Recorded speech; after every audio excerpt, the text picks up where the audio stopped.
25 anos se completam hoje da conquista. 25 anos se completam hoje da maior conquista da história do Clube de Regatas Vasco da Gama. 25 anos da Copa Conmebol Libertadores. Além disso, tabu gigante na mesa amanhã contra a equipe do Palmeiras. 8 anos sem vencer o Verdão. Será que sai essa vitória amanhã, torcedor? Inclusive, sobre amanhã, 8 mudanças na lista de relacionados em comparação com o jogo contra o Atlético Mineiro no Maracanã. 4 atletas ficaram de fora para esse jogo de amanhã contra o Palmeiras. Além disso, também uma informação importante aqui neste Fala Gigante. Vasco da Gama poderá estar indo à CBF lutando pela conquista de mais um título brasileiro. Ontem, o Atlético conseguiu reconhecer mais um campeonato. Hoje, o Atlético é tricampeão brasileiro. E essa brecha dada pode fazer com que o Vasco vá também até a Confederação Brasileira do Futebol e lute para se tornar pentacampeão brasileiro. É claro, a gente vai falar sobre tudo isso aqui neste Fala Gigante, um vídeo editado, um vídeo com muitas novidades, muitas informações que você não pode perder.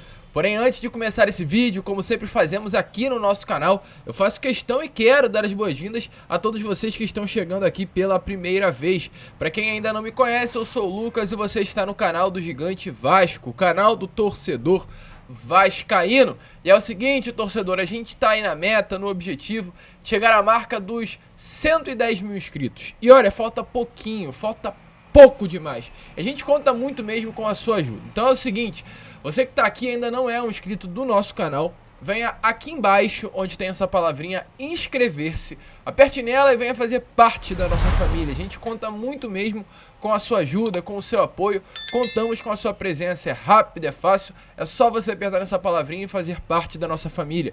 Além disso, não esqueça de ativar o seu sininho de notificação. E principalmente, torcedor, de verdade, deixar o seu like. O seu like, o seu joinha, o seu gostei é essencial para a divulgação do nosso conteúdo. Sem ele, o canal do Gigante Vasco não vai a lugar nenhum. Então, larga o dedo aí no like, no joinha, no gostei. Não esqueça de aqui também nos comentários deixar a sua opinião sobre o que você vem achando desse atual momento do Gigante da Colina e a sua expectativa para essa partida de amanhã contra o Palmeiras no Allianz Parque. Tranquilo, rapaziada? Mas vambora, né? Vambora, sem muita enrolação, falar logo sobre Vasco da Gama, né? Porque, como a gente trouxe lá no início do vídeo, hoje, 26 de agosto de 2023, completam-se 25 anos da maior conquista da história do Clube de Regatas Vasco da Gama. O maior título do Vasco se completa hoje. Hoje, o Vasco da Gama, há 25 anos atrás, era campeão da Libertadores no ano do seu centenário. Um elenco histórico, que inclusive é aquele quadro que está aqui no meu cenário, com o Juninho, com o Donizete, com o Mauro Galvão, com o Luizão, com o Carlos Germano, com o Felipe, com o Ramon, um elenco recheado de craques, conquistava a América e dava, né, ao seu torcedor vascaíno no ano do seu centenário um título muito expressivo. Quem dera, né? Ou aliás, que saudade daquele Vasco da Gama. Um Vasco que em 97 nos deu o Campeonato Brasileiro, um Vasco que em 98 nos deu a Libertadores, um Vasco que em 2000 voltava a conquistar o Brasileiro e também a Mercosul,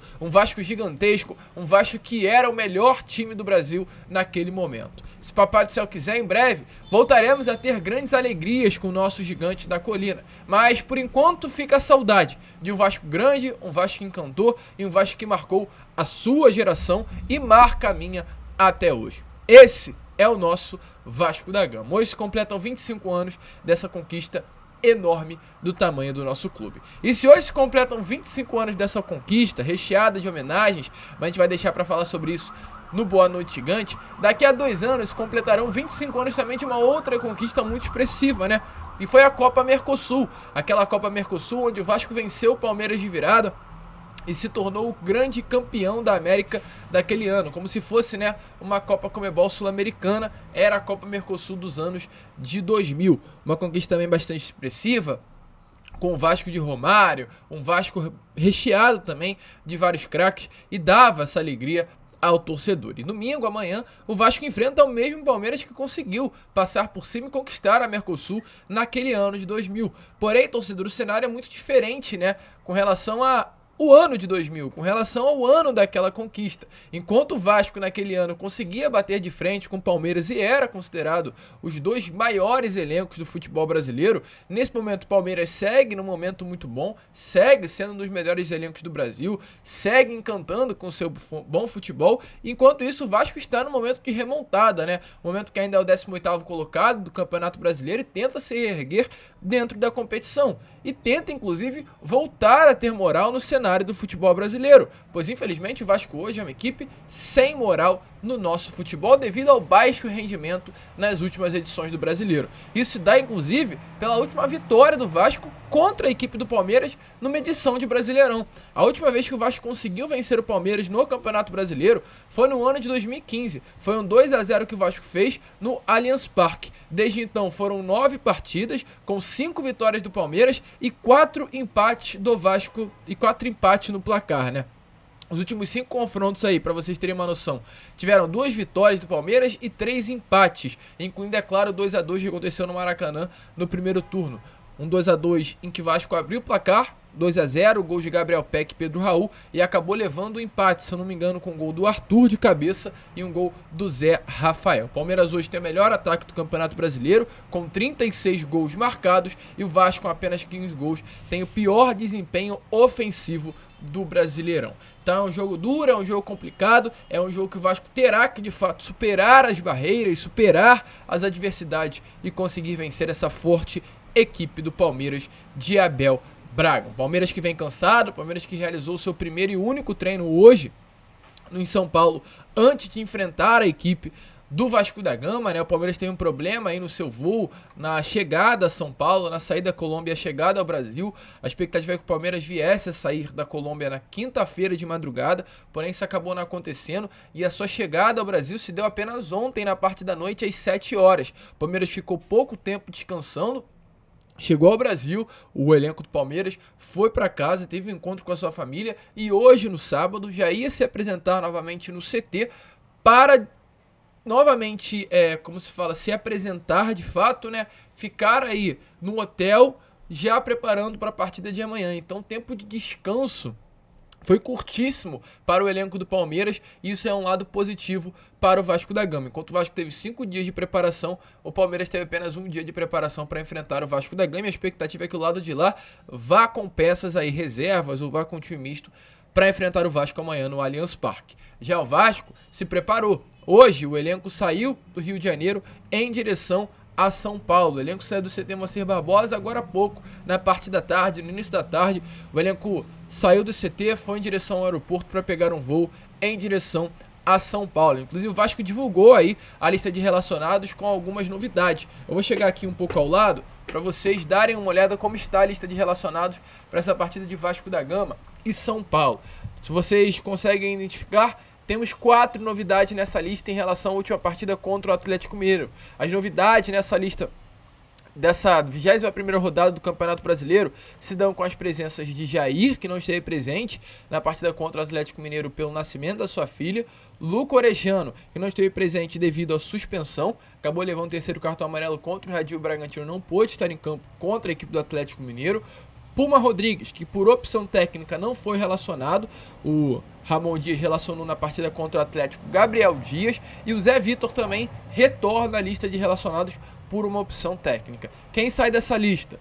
O volante, Matheus Carvalho, também por uma opção técnica, já que o Jair retorna à lista de relacionados, o Matheus Carvalho saiu para dar vaga ao volante.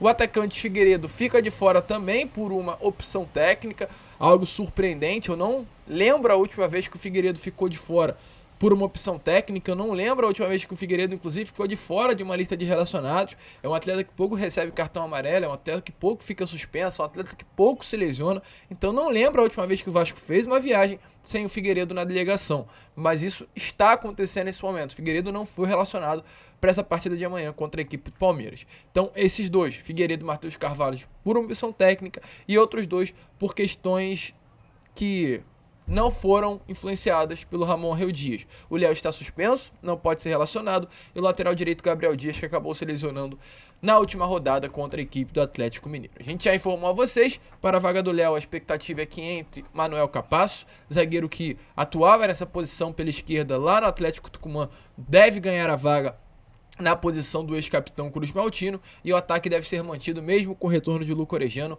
com o Serginho no ataque. Esse é o Vasco enfrentará a forte equipe do Palmeiras e buscará uma vitória. É um jogo importante aí pro Vasco da Gama, a gente fez um vídeo pela parte da manhã falando exatamente sobre essa partida. Na minha opinião, é um jogo que pode, em caso de uma vitória, fazer com que o Vasco permaneça na Série A do Campeonato Brasileiro. Dependendo da combinação de resultados, dependendo da forma com que o Vasco se portar nessa partida, o Vasco poderá mudar completamente a forma com que seus adversários o veem, inclusive mudar a forma com que o Vasco pensa o Brasileirão. É jogo importante, é jogo decisivo, é uma final para o Vasco da Gama amanhã no Allianz Parque. E só para finalizar o vídeo, torcedor, foi como a gente falou também lá no início, né? Comemoramos hoje a conquista da Copa Conmebol Libertadores, os 25 anos dessa conquista gigantesca da história do nosso clube. Mas olha, torcedor, a gente também pode falar sobre algo importante aqui com vocês, que é sobre a conquista de mais um título brasileiro para o Gigante da Colina. Por quê, torcedor? O que acontece? Ontem, a CBF reconheceu um título brasileiro para o Atlético Mineiro. O Atlético Mineiro ontem conseguiu ser reconhecido pela CBF e hoje é considerado tricampeão brasileiro. É um título muito contestado, inclusive, torcedor, pois, de fato, a gente olha as equipes que participaram daquele torneio e faz o torcedor olhar e falar: tem alguma coisa esquisita aí. Esse título se deu no ano de 1937, onde o futebol ainda estava no seu início. E participou desse título do Atlético Mineiro 6 clubes. O próprio Atlético, que ficou na primeira colocação, Fluminense, Rio Branco, Portuguesa, Liga da Marinha e Aliança. Não ache que esse Fluminense é o Fluminense aqui do Rio de Janeiro. Não é. Não é esse Fluminense. Foram 6 clubes, foram 6 partidas disputadas e o Atlético foi campeão com 9 pontos. Volto a repetir, Fluminense disputou, Rio Branco disputou, Liga disputou e outros clubes que hoje a gente nem sequer consegue enxergar no nosso futebol brasileiro. Então, um título muito contestado e o que vai abrir precedente para que outros clubes também possam buscar os seus títulos. Até porque, torcedor, para vocês terem noção, o Atlético Mineiro nem sequer tem a taça da conquista desse título. O Atlético Mineiro não tem a taça do Campeonato Brasileiro de 1937, reconhecido ontem pela CBF. O Atlético Mineiro terá que pedir uma réplica, e está já fazendo essa réplica da taça que hoje não se encontra na sua sala de troféus. Então, uma situação muito complexa. E esse precedente aberto faz com que o torcedor vascaíno olhe para um título conquistado lá no ano de 1958. Um título que foi numa espécie de Rio-São Paulo, que na época eram as duas principais regiões, né, do futebol brasileiro. No caso, participaram desse torneio Vasco, Flamengo, Corinthians, São Paulo, Botafogo, Fluminense, Santos, Palmeiras, América e Portuguesa. O Santos de Pelé, o Botafogo de Garrincha, o Flamengo do Diamante Negro, né? Aquele craque do Flamengo também que se passou naquela época, e vários outros atletas de grande qualidade em vários outros clubes do futebol. São Paulo, Santos, Fluminense, Palmeiras, todos, se eu não me engano, o próprio Ademir da Guia era do Palmeiras daquela época. Então vários atletas de bastante qualidade disputaram esse torneio. E o Vasco foi o grande campeão. 9 partidas, foram 15 pontos conquistados, e isso está abrindo precedente para que o Vasco em si possa sim querer esse reconhecimento e acabe se tornando um pentacampeão brasileiro. O título aí foi em 1958, volto a repetir, uma espécie de Rio-São Paulo, com grandes clubes aqui do eixo Rio-São Paulo participando, e quem sabe o nosso Gigante da Colina, diante desse precedente aberto por ontem a CBF ter considerado o Atlético Mineiro campeão brasileiro de 1937, também considerar o Vasco esse campeão brasileiro de 1958. Lembrando, na época ainda não havia campeonatos brasileiros, não havia torneios em que se disputavam todos os clubes do Brasil. Porque na época, até inclusive, né, trazendo aqui como forma de contextualização a vocês, os torneios mais importantes eram os estaduais. Tipo, você ganhar um Carioca, às vezes, era muito mais importante do que ganhar um Rio-São Paulo, do que ganhar o próprio Campeonato Brasileiro. Ali nos meados de 1970, 80, quando o brasileiro já era algo forte no Brasil, o que era mais forte em ser o próprio Carioca. Às vezes era mais importante mesmo você ganhar um Carioca contra um Flamengo, na época ali daquela rivalidade, Zico e Dinamite, por exemplo, era mais legal, era mais importante, era mais válido ao seu torcedor você ganhar um Carioca em cima do Flamengo do que ganhar um Campeonato Brasileiro. Então o futebol vai mudando. Ou seja, em 1958 não tinha ainda um brasileiro forte. Os grandes campeonatos eram os cariocas, eram os estaduais, eram os paulistas e etc. Mas mesmo assim há um grande torneio que a gente acabou de falar aqui a vocês, que é esse Rio-São Paulo de 1958, onde o Vasco disputa com grandes clubes do futebol brasileiro. E se de 37 esse título do Atlético Mineiro vai ser reconhecido, aliás, já foi reconhecido, por que não o do Vasco também? Precedente aberto e agora é esperar para ver o que irá acontecer. Você acha que vale a pena o Vasco entrar na CBF e lutar para se tornar pentacampeão, torcedor? Deixa aí a sua opinião nos comentários. A gente fica por aqui, hein? Esse foi o nosso Fala Gigante, né? Nosso segundo vídeo deste sabadão. Já já estaremos de volta com Boa Noite Gigante e, é claro, contando aí com a presença de todos vocês. Vamos que vamos, se inscrevam, compartilhem o nosso vídeo e, como sempre falamos aqui no canal, saudações vascaínas.